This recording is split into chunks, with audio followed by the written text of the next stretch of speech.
জয় শ্রীকৃষ্ণ। রাধে রাধে। নমস্কার সবাইকে। ধর্মতত্ত্বের নতুন আরো একটি পর্বে আপনাদের স্বাগত জানাই। আশা করছি আপনারা সকলেই ঈশ্বরের কৃপায় ভালো আছেন ও সুস্থ আছেন। বন্ধুরা, হিন্দু শাস্ত্রে প্রত্যেক অমাবস্যা ও পূর্ণিমা তিথিরই বিশেষ গুরুত্ব রয়েছে, যেগুলির মধ্যে অন্যতম হলো মাঘী পূর্ণিমা। মাঘ মাসের পূর্ণিমা তিথি মাঘী পূর্ণিমা নামে পরিচিত। তাই বন্ধুরা, এই পূর্ণিমা তিথি থাকা অবস্থায় যদি কিছু কাজ আপনারা করতে পারেন, তাহলে আপনার জীবনে আসবে চমকপ্রদ পরিবর্তন। আপনি নিজেই যেন অবাক হয়ে যাবেন। কিন্তু বন্ধুরা, শুধু যে কাজগুলো করলেই হয়ে যাবে তা কিন্তু একদমই নয়। এই পুণ্যতিথিতে যারা চান নিজের টাকা পয়সা, ধন দৌলত, ঐশ্বর্য, সমৃদ্ধি বাড়াতে, তারা অবশ্যই এই নিয়মগুলো ফলো তো করবেনই। এর পাশাপাশি কিছু কাজ বলবো যেগুলো ভুলেও কিন্তু করা যাবে না। যদি ভুলেও করে ফেলে তাহলে কিন্তু সবকিছু একদম বিনিষ্ট হয়ে যাবে। তাই খুব সাবধান বন্ধুরা। মাঘী পূর্ণিমা বিশেষভাবে তাৎপর্যপূর্ণ, কারণ এই দিনটি মাঘ মাসের সবচেয়ে পবিত্র ও শুভ দিন হিসেবে বিবেচিত। প্রচুর পরিমাণে পজিটিভ এনার্জি অ্যাট্রাক্ট করবে এই দিনে। মোট কথা, এই দিনে মনে যা ইচ্ছা, যা বাসনা, যাই প্রার্থনা করে এই কাজগুলো করবেন, তার ফল আপনারা হাতে নাতে পেয়ে যাবেন। যদি মন থেকে ভক্তিতে বিশ্বাস করে করেন এই কাজগুলো, তাহলে এর ফলাফল আপনারা অবশ্যই পাবেন। বন্ধুরা, আজকের পর্ব কিন্তু খুবই গুরুত্বপূর্ণ, কারণ আজ যে কাজগুলো বলবো বা টোটকাগুলো বলবো, সেগুলো করে নিজের মনের ইচ্ছা পূরণ করতে পারবেন। আর এই ইচ্ছা পূরণের দিন কিন্তু মাসে নয়, বছরে এই একবারই আসবে। তাই ভুল করেও এই দিনটি হাতছাড়া করবেন না বন্ধুরা। তাহলে চলুন কথা না বাড়িয়ে চলে যাওয়া যাক আজকের মূল পর্বে। বন্ধুরা, পূর্ণিমার দিনে চন্দ্র পূর্ণত্বের পরিস্থিতিতে থাকে। অন্যান্য পূর্ণিমার পরিবর্তে মাঘী পূর্ণিমায় কোনো শুভ কাজ করলে তার 32 গুণ অধিক ফল পাওয়া যায়। এই মাসে দান, স্নান করলে অক্ষয় পুণ্য লাভ করা যায়। পাশাপাশি এই মাসটি কৃষ্ণ ও বিষ্ণুদেবকেও সমর্পিত। বন্ধুরা, নদীতে যেমন জোয়ার ভাটা হয়, তেমনি পূর্ণিমা তিথি এবং অমাবস্যা তিথির সময়েও মানুষের শরীরেও জোয়ার ভাটা হয়। পূর্ণিমার সময় মানুষের জীবন প্রবাহ ঊর্ধ্বমুখী থাকে, আর অমাবস্যার সময় মানুষের জীবন প্রবাহ নিম্নমুখী থাকে। তাই এই যে পূর্ণিমা তিথি, এই সময় আমাদের বিশেষ কিছু নিয়ম মেনে চলা প্রয়োজন। মাঘী পূর্ণিমার দিনে স্নান, দান ও তপস্যার রয়েছে বিশেষ গুরুত্ব। যাদের সংসারে দারিদ্রতা রয়েছে তাদের জন্য একটা শুভ এবং বিশেষ গুরুত্বপূর্ণ দিন এই পূর্ণিমার দিনটি। পূর্ণিমার দিনটি উৎসর্গ করা হয় দেবী লক্ষ্মী এবং ভগবান বিষ্ণুকে। মান্যতা রয়েছে যে এই দিনে লক্ষ্মীনারায়ণের পুজো করলে জীবনে সুখ ও সমৃদ্ধি আসে। তাই বন্ধুরা, আপনারা অবশ্যই যদি মনের ইচ্ছা পূরণ করতে চান, তাহলে উপবাস রেখে মা লক্ষ্মীর এবং নারায়ণের পূজা করবেন এই পূর্ণিমা তিথি থাকা অবস্থায়। বন্ধুরা, এই মাঘী পূর্ণিমার দিনে করা দান অন্যান্য পূর্ণিমার দিনের তুলনায় 32 গুণ বেশি ফলদায়ক। আপনি চেষ্টা করবেন আপনার সাধ্যমতো দরিদ্র বা অভুক্ত মানুষকে কিছু না কিছু দান করবার। যাদের প্রয়োজন অবশ্যই তাদেরকেই দান করবেন। সেই দানে আপনি যে পরিমাণ আশীর্বাদ পাবেন, যে পুণ্য পাবেন, তা আর কোথাও পাবেন না। আপনার হয়তো বা অত বেশি টাকা পয়সা নেই, কিন্তু আপনি আপনার যথাসাধ্য একজন সৎ ব্রাহ্মণকেও দান করতে পারেন। এই দানের মাধ্যমে যত রকম অশুভ বা খারাপ কিছু আপনার গৃহে থাকুক না কেন, সব বেরিয়ে যাবে আপনার গৃহ থেকে। শুভ শক্তি বিরাজ করবে আপনার গৃহে। কখনো এই দিনে আপনার গৃহ থেকে কাউকে খালি হাতে ফিরিয়ে দেবেন না। এতে করে সেই অতিথির সঙ্গে সেই গৃহস্থের পুণ্য গমন করে, অর্থাৎ পুণ্য থাকে না সেই গৃহস্থের বাড়িতে। সেজন্য গৃহস্থের সেবা ধর্ম হচ্ছে অতিথি সেবা করা। বাড়িতে যেই আসুক না কেন, আপনি যত কিঞ্চিত ভাবেই হোক তাকে সেবা দেওয়ার চেষ্টা করবেন, অন্তত পক্ষে পূর্ণিমার শুভ দিনে। যার যে রকম সামর্থ্য রয়েছে সেই অনুযায়ী দান করা উচিত। কেননা দানের মাধ্যমে ধন কখনো কমে যায় না, বরং আরো বৃদ্ধি পায়। কোনো মন্দির থেকে যদি কোনো প্রণামী আপনার কাছে কালেকশন করতে আসে, তাহলে আপনি অবশ্যই আপনার সাধ্যমতো সেখানে দান করবেন। অত্যন্ত প্রসন্ন হবেন ঈশ্বর আপনার প্রতি এবং আপনার সকল ইচ্ছাও পূরণ করবেন তিনি। এর পরবর্তী পরবর্তী কাজটি হচ্ছে স্নান করা। পূর্ণিমার দিনে স্নানেরও বিশেষ গুরুত্ব রয়েছে। হরিদ্বার, বেনারস এবং মথুরার মতো স্থানে দূর দূরান্ত থেকে মানুষ পবিত্র নদীতে স্নান ও তপস্যা করতে আসে এই দিনে। পবিত্র নদীতে স্নান করা যেমন গঙ্গা, যমুনা, গোদাবরী, এই সমস্ত পবিত্র তীর্থে স্নান করাকে খুবই পুণ্যময় বলা হয়েছে।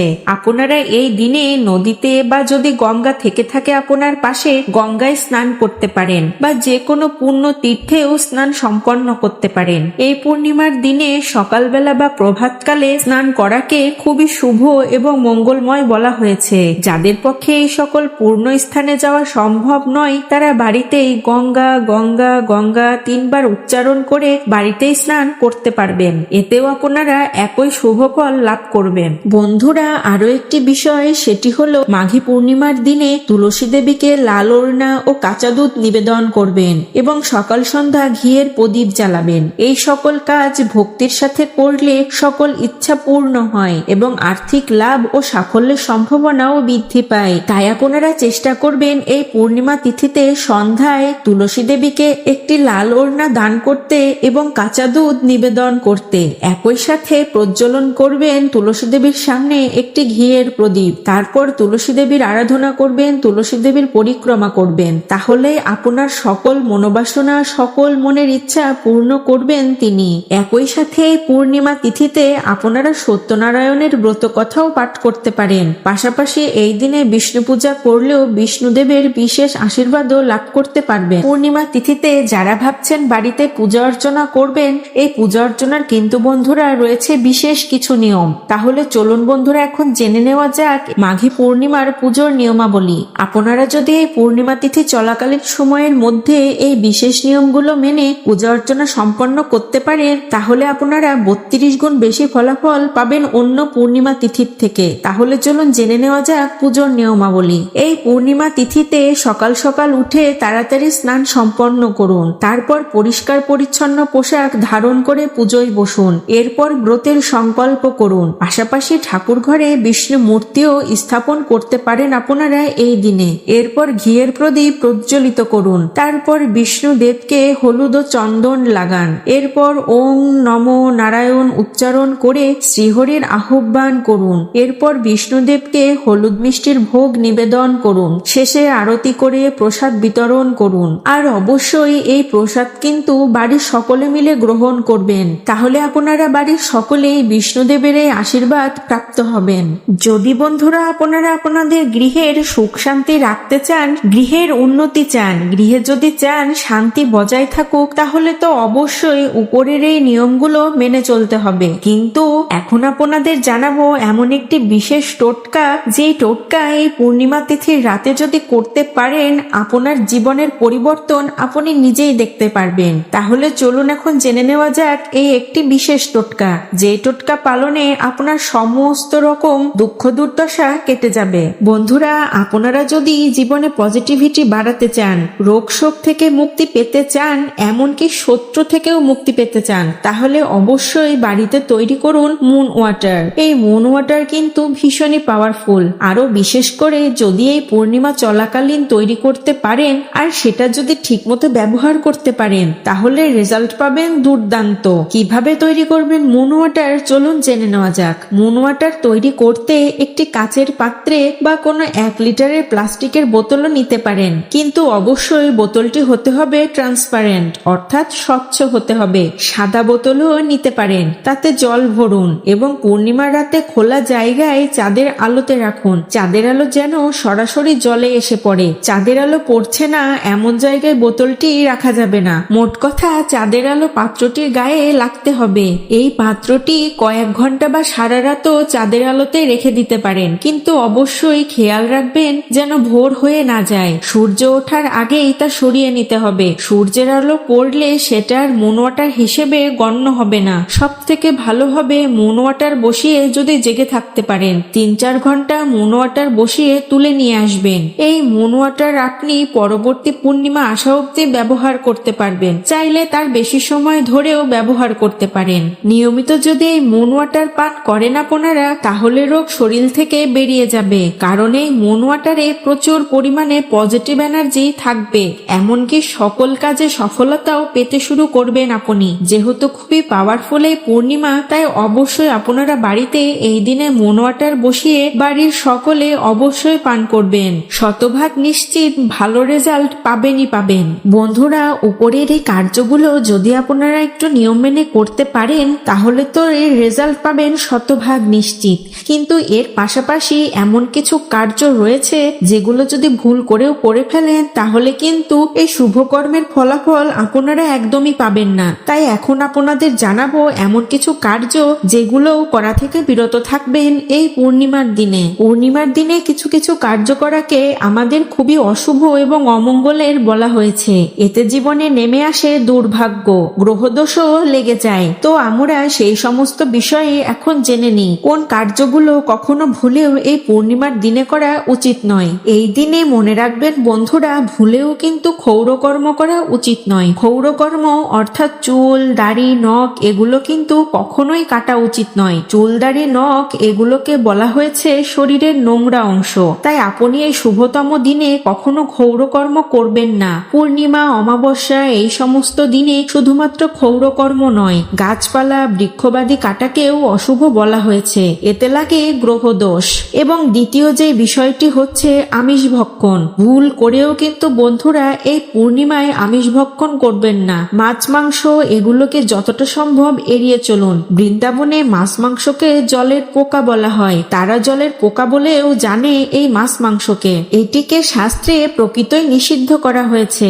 সাত্ত্বিক জীবন হচ্ছে সর্বোত্তম একটি সুশৃঙ্খল জীবন। সাত্ত্বিকভাবে জীবনযাপন করাই সর্বোত্তম। অনেকেই রয়েছেন যারা মাছ মাংস পুরোপুরি বর্জন করতে পারবেন না, কিন্তু তারা একটু চেষ্টা করলেই বিশেষ কিছু শুভ দিনে মাছ মাংসকে এড়িয়ে চলতে পারেন। তাদের উদ্দেশ্যে বলবো এই পূর্ণিমার দিনে অন্তত এই একটা দিন মাছ মাংস থেকে একটু দূরে থাকুন, সাত্ত্বিক আহার গ্রহণ করুন। আরো একটি বিষয় হচ্ছে এই পূর্ণিমার দিনে অন্তত এই একটি দিন বেলা করে একদমই ঘুমাবেন না। আমরা সকলেই হয়তো জানি যে যেই ব্যক্তি বেশি বেলা করে ঘুমায় তার জীবনে আয়ু হরণ হয় এবং দুর্ভাগ্য আসে। এই শুভতম দিনে আমাদের কখনো উচিত নয় বেশি বেলা করে ঘুমানো। অন্তত পক্ষে বলা হয়েছে যে এই পূর্ণিমার দিনে বেশি বেলা করে ঘুমানো উচিত নয়। যতটা সম্ভব ভোরবেলায় ঘুম থেকে উঠে স্নান সেরে নেওয়ার চেষ্টা করবেন। এরপর আরো একটি কার্য যা কখনো করবেন না এই দিনে, সেটি হলো কোনো ব্যক্তিকে কষ্ট দিয়ে কথা বলবেন না। কারণ মনে রাখবেন, কখনো কোনো ব্যক্তিকে কষ্ট দিলে আপনি কখনোই সুখী হতে পারবেন না। যদি ভেবে থাকেন কোনো ব্যক্তিকে কষ্ট দিলে আপনি ভালো থাকবেন, তবে আপনি নিতান্তই মূর্খ। কেননা কোনো ব্যক্তিকে কখনো কষ্ট দিয়ে ভালো থাকা যায় না, অভিশাপ লাগে। আপনি যখন যে কার্য করবেন তার একটা সমান এবং বিপরীত প্রতিক্রিয়া আপনি অবশ্যই পাবেন। তাই এই দিনে এমন কোনো কার্য করা উচিত নয় যার মাধ্যমে অপর কোনো ব্যক্তি কষ্ট পায়। তাই এই বিষয়টাতে বন্ধুরা খুবই সাবধান থাকবেন। কেননা কাউকে কাঁদিয়ে জীবনে কখনো সুখে থাকা যায় না। এটি সম্পূর্ণভাবে বর্জন করতে হবে, বিশেষ করে এই শুভতম দিনে। কেউ যেন এমন আচরণের মাধ্যমে কষ্ট না পায়, এমন আচরণ করা উচিত নয়। তো বন্ধুরা, আজ ভিডিওটি এখানেই শেষ করছি, কিন্তু আপনাদের আরো একবার স্মরণ করিয়ে দিই, এই পবিত্র দিনে অবশ্যই এই নিয়মগুলো মেনে চলার চেষ্টা করবেন এবং ভুল করেও এমন কোনো কার্য করবেন না যাতে ঈশ্বর আপনার ওপর অসন্তুষ্ট হন। কোনো ব্যক্তির অভিশাপ আপনি লাভ করেন এই পবিত্র তিথিতে। ভুল করেও কিন্তু এমন কোনো কার্য করবেন না। যারা এতক্ষণ আমাদের সাথে ছিলেন সকলকে জানাই অশেষ ধন্যবাদ আমাদের সাথেই থাকার জন্য। আমাদের এই আজকের আয়োজন যদি আপনাদের ভালো লেগে থাকে অবশ্যই ভিডিওতে একটি লাইক করবেন এবং কমেন্টে অবশ্যই মা লক্ষ্মীর নাম স্মরণ করে লিখবেন জয় মা লক্ষ্মীর জয়। আর যারা আমাদের চ্যানেলে নতুন রয়েছেন তাদের অনুরোধ করব চ্যানেলটিকে অবশ্যই সাবস্ক্রাইব করার জন্য। সাবস্ক্রাইব করে পাশে থাকা নোটিফিকেশন বেল আইকনটি অবশ্যই অন করে রাখবেন। এতে করে যখনই আমরা এরকম তথ্যমূলক ভিডিও পোস্ট করব তা সবার আগে পৌঁছে যাবে আপনার কাছে। আশা করছি আমাদের আজকের ভিডিওটি আপনাদের অবশ্যই একটু হলেও ভালো লেগেছে। আপনারা একটু হলেও সমৃদ্ধ হয়েছেন এবং উপকৃত হয়েছেন। যদি একটুও সমৃদ্ধ উপকৃত হয়ে থাকেন তাহলে কমেন্টে অবশ্যই আপনাদের মতামত আমাদের জানাবেন। কেননা আপনাদের মূল্যবান মতামত আমাদের কাছে বিশেষ গুরুত্বপূর্ণ। এতে করে আমরা আমাদের কাজে অনুপ্রাণিত হই। তো বন্ধুরা, আজ এখানেই শেষ করছি। সকলে ভালো থাকবেন ও সুস্থ থাকবেন। জয় শ্রীকৃষ্ণ, জয় মা লক্ষ্মীর জয়।